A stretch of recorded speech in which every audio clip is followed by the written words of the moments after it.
Assalamualaikum warahmatullahi wabarakatuh.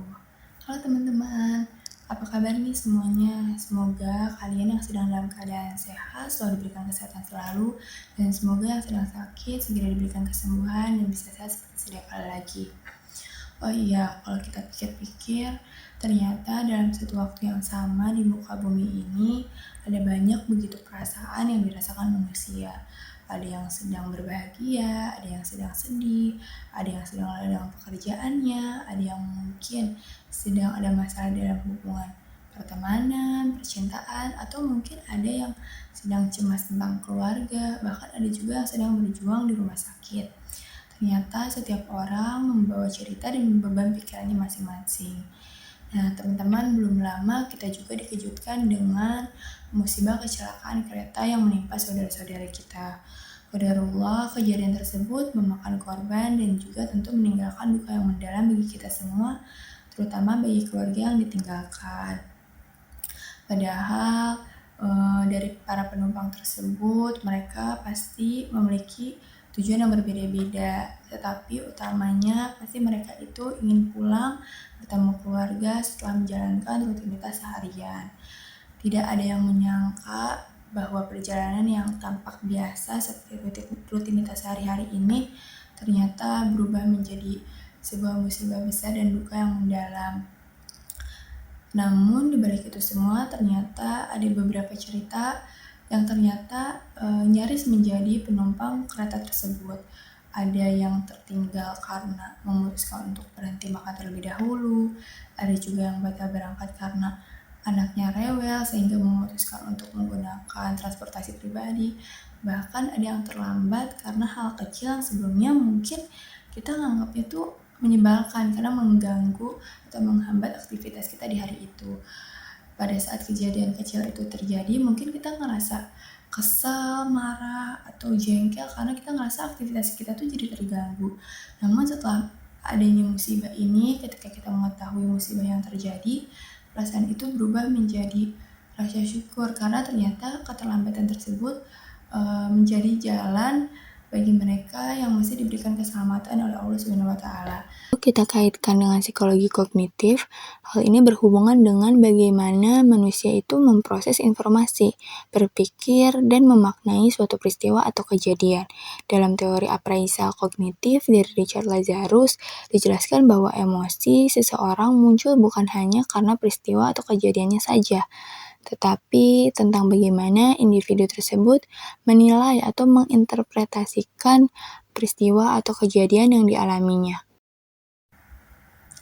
Hal seperti ini sebenarnya sering terjadi dalam kehidupan sehari-hari kita. Misalnya ketika ada seseorang yang gagal diterima di pekerjaan yang sangat diinginkan, atau mungkin kita dulu pernah menginginkan kampus impian yang ternyata kita nggak bisa untuk bisa melanjutkan pendidikan di situ.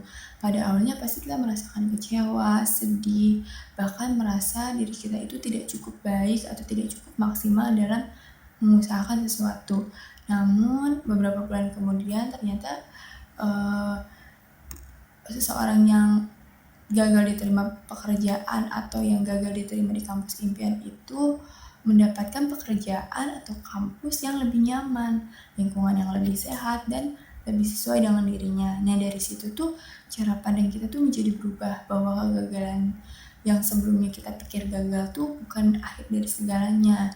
Nah, contoh lainnya juga kayak misalnya ada seseorang yang hubungannya harus berakhir dengan orang yang misalkan sangat dicintai olehnya. Saat itu mungkin ia merasa kehidupannya tuh kayak hancur, sulit menerima kenyataan. Tetapi seiring berjalannya waktu, kita tuh jadi menyadari bahwa hubungan tersebut ternyata tidak sehat dan justru membuat diri kita tuh terus terluka. Nah, pengalaman itu akhirnya membentuk diri kita menjadi pribadi yang lebih matang secara emosional, menghadirkan sebuah kedewasaan baru bagi kita.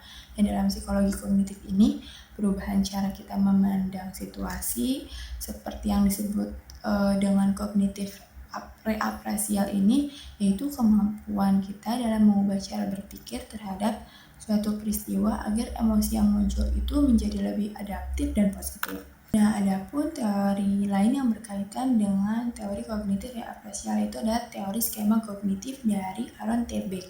Nah, Beck ini tuh menjelaskan bahwa manusia tuh memiliki pola pikir atau skema yang mempengaruhi bagaimana seseorang itu menafsirkan kejadian atau memaknai suatu peristiwa.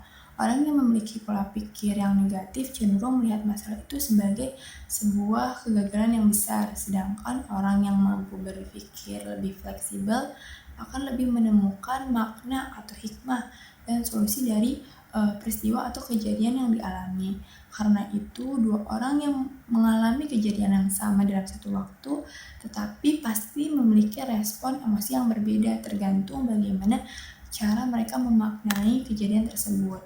Nah, menurut teori psikologi kognitif, cara kita untuk mengatasinya adalah dengan mengubah cara berpikir atau cara kita memaknai suatu peristiwa.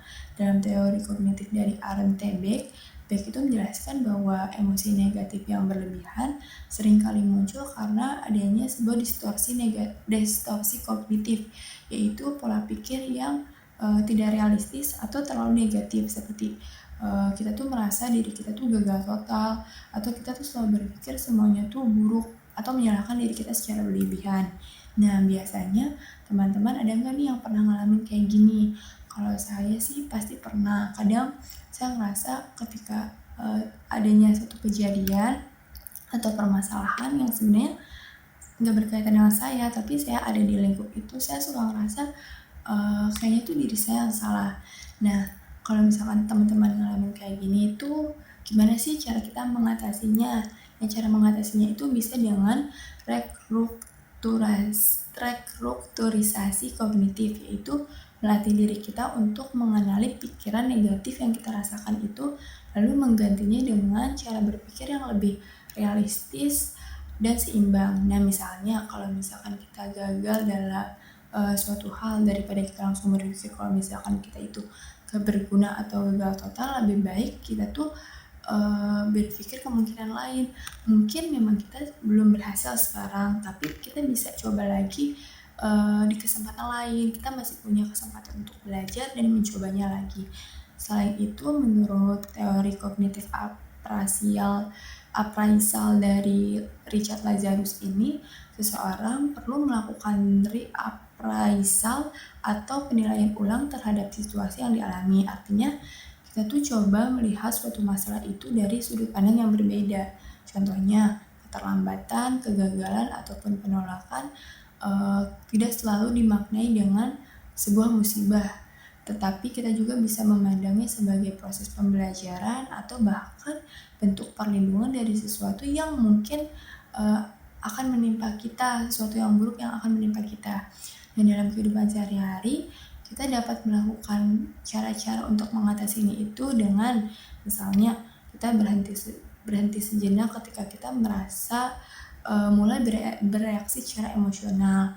Kemudian kita mulai mempertanyakan apakah pikiran negatif yang muncul yang kita rasakan ini itu benar-benar fakta, benar-benar seperti itu, atau hanya asumsi diri kita aja, hanya overthinking kita aja. Kemudian kita mencoba untuk melihat dari sisi positif atau hikmah dari kejadian yang kita alami. Lalu kita bisa lebih fokus pada solusinya. Apa nih solusi yang bisa kita lakukan untuk menyelesaikan masalah ini, daripada kita terus menyesal atau menyalahkan diri kita. Kemudian kita belajar untuk melatih self-talk positif kepada diri kita. Jadi kita belajar untuk berbicara ke diri sendiri secara positif. Dengan begitu kita bisa lebih mampu mengontrol emosi yang kita rasakan.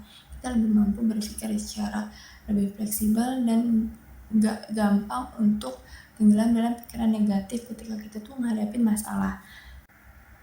Selain itu, dalam teori pemrosesan informasi pada psikologi kognitif, manusia itu diibaratkan seperti pengolah informasi.